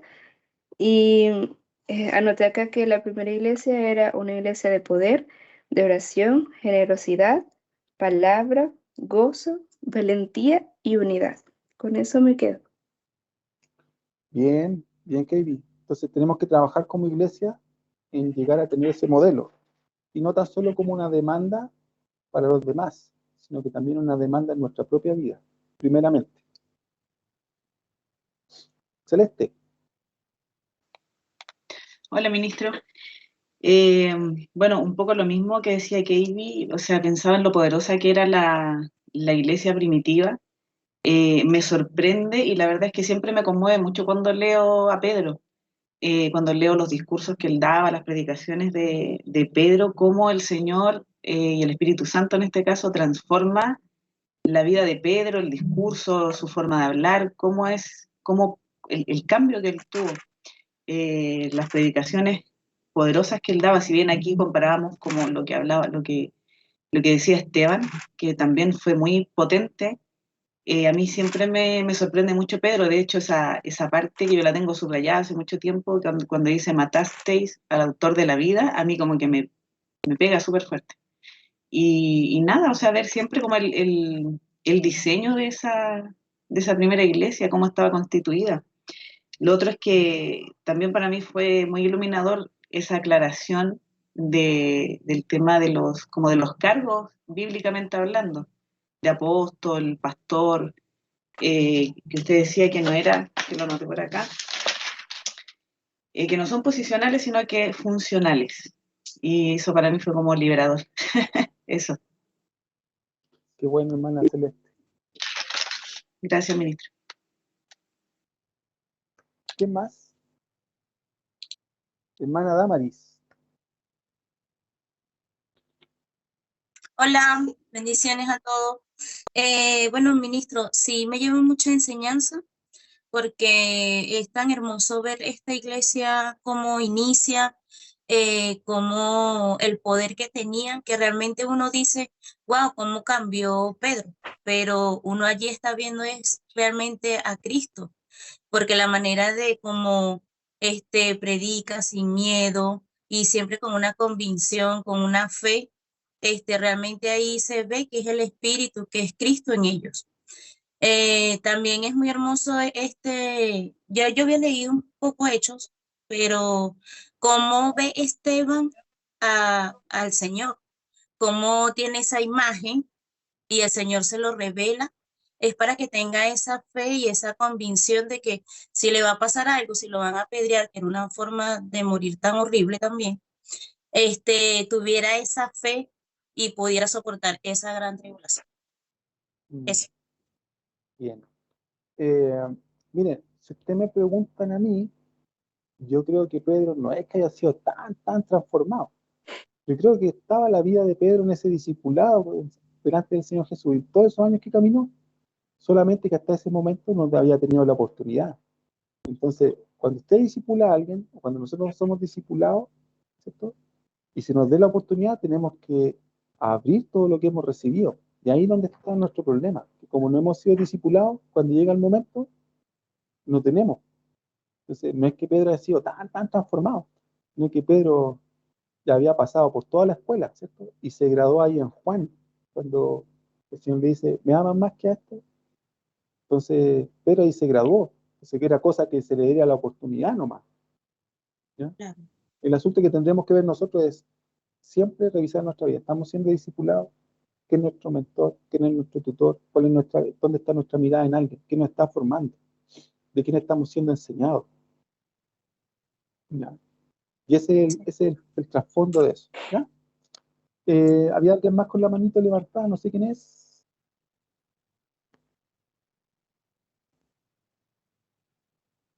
Yo, ministro, pero estoy como número 2 y como 1 está Ibis. Ya, Ibis entonces. Quería consultar si iban a hacer el quiz. No, no alcancé a subirlo, hermana Ibis. Ni el trabajo tampoco. Ah, ya. Claro, estaba un poco preocupada porque ya me quedaba un 2% de batería. Pero eso, no,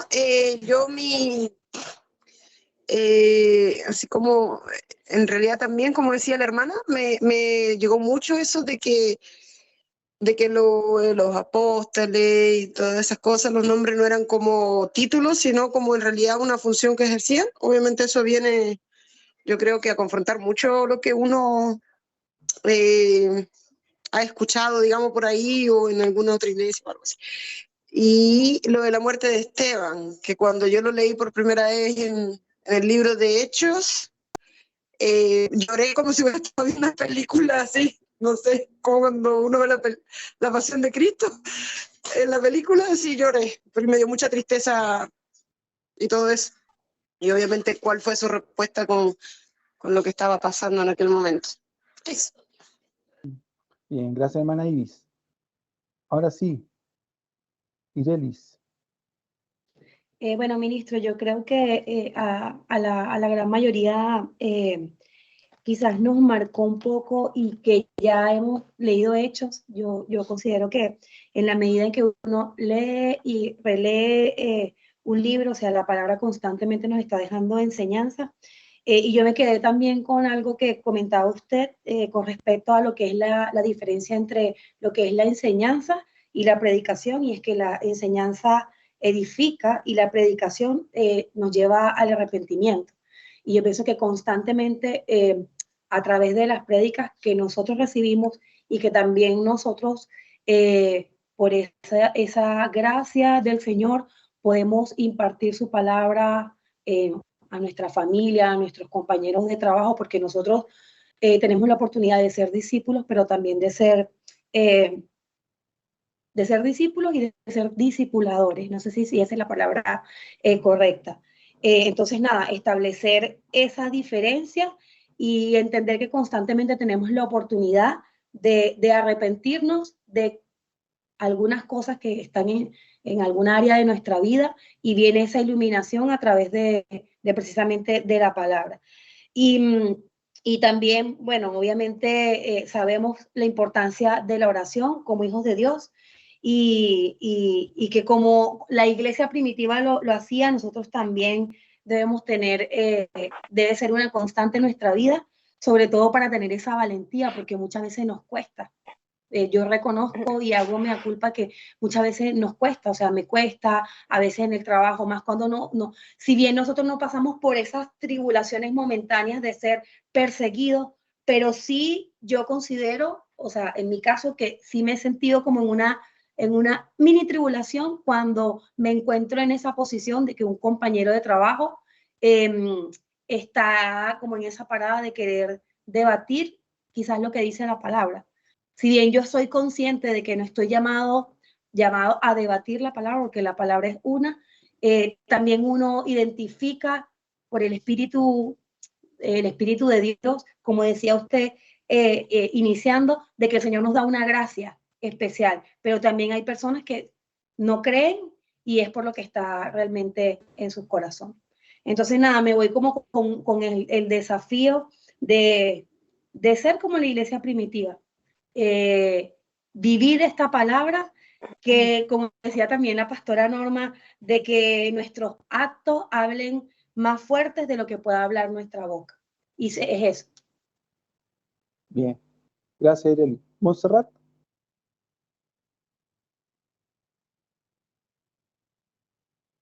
No, era un poco de lo que mencionaba Irel también, porque esto primeramente es para nosotros, entonces somos nosotros los que tenemos que ser desafiados, considerando en la forma en cómo la iglesia primitiva predicaba, porque como usted lo mencionaba, la iglesia primitiva era llena del Espíritu Santo para predicar, pero era porque tenía una relación con el Señor constante. Como se veía que estaba Pedro y Juan que iban al templo a orar. O sea, ellos iban a hacer lo que para ellos era su vida de relación con Dios, cómo ellos vivían su cristianismo. Y como consecuencia, ellos estaban llenos del Espíritu Santo, hacían una predicación que producía arrepentimiento. Entonces, creo que el comparar esto con lo que vivimos hoy como discípulos, que también cambia el esquema de cómo somos discípulos, de cómo nos estamos relacionando con Dios, de cómo estamos siendo iglesia y también de cómo se ha vivido la iglesia, no solo en nuestra nación, sino que a nivel global, que muchas veces ha caído en mucho legalismo, en mucha doctrina y que también ha producido tanto daño a tantas personas y que hay mucha resistencia a causa de ello. Entonces somos nosotros los que tenemos que tener eh, una verdadera transformación, una verdadera relación con el Señor para poder generar un impacto que generó la iglesia primitiva y que eso llevado a nuestra actualidad pareciera ser difícil, pero sí se puede hacer, no por nuestra fuerza, por la obra del Espíritu Santo, pero también siendo obediente a la demanda, que es mantener una relación no por obligación, sino eh, por el anhelo de querer conocer más al Señor, considerando todo lo que Él hizo, su muerte, su crucifixión, la resurrección y también la ascensión, y más para nosotros que teniendo conciencia de que su venida está pronto. Bien, gracias, Montserrat. Pastora Norma, no sé si quiere comentar o decir algo al final para cerrar el curso. No. Sí, bueno, en realidad que creo que cada personaje que aparecieron en estos capítulos, desde Gamaliel, Bernabé, Esteban y todos los que fueron añadiéndose en estos capítulos, creo que cada uno debemos estar atentos a lo que nos enseña. Cada uno de ellos están allí en la palabra para soltar cosas en nuestra vida. Entonces creo que eso es importante, no solamente leer como nos vamos aprendiendo, sino que también tener una comprensión lectora, cosa que esa comprensión se haga vida. Acuérdense que leemos la palabra. No estamos solamente leyendo hechos históricos, sino que algo que nos transforma constantemente a medida que lo abrimos. Entonces, que ese sea nuestro anhelo, nuestro deseo. Y como decía el ministro, por ejemplo, Bernabé, quién es, qué hizo, empezar a encantarnos de la labor que cumplió cada uno de estos personajes. Así que eso, y gracias. Gracias, pastora. Gracias. Bien, mis amados, vamos a cerrar la clase. Que el Señor les bendiga. Nos vemos mañana. Estamos acá en Santiago. Recuerde que hay tiempo de bautismo. Probablemente el servicio, el culto era un poquito más de lo habitual, pero esté ahí dispuesto a acompañar a los hermanos, a ser parte de este hermoso tiempo. Estamos viviendo lo que se hacía en la iglesia primitiva, ¿cierto? Bautizando ahí mismo en la iglesia, así que aprovechemos bien esa oportunidad. ¿Ya? Que el Señor les bendiga, nos vemos, que estén muy bien. Gracias, Pastora Norma, por acompañarnos, por ayudarnos en la clase, y nos vemos mañana. Que estén muy bien. Bendiciones. Gracias, ministro. Bendiciones. Ministro, ¿va a seguir la PPT? Chao, gracias. Chao, bendiciones, gracias. Chao, bendiciones. Bendiciones. Chao. Chao. Hasta luego. Bendiciones.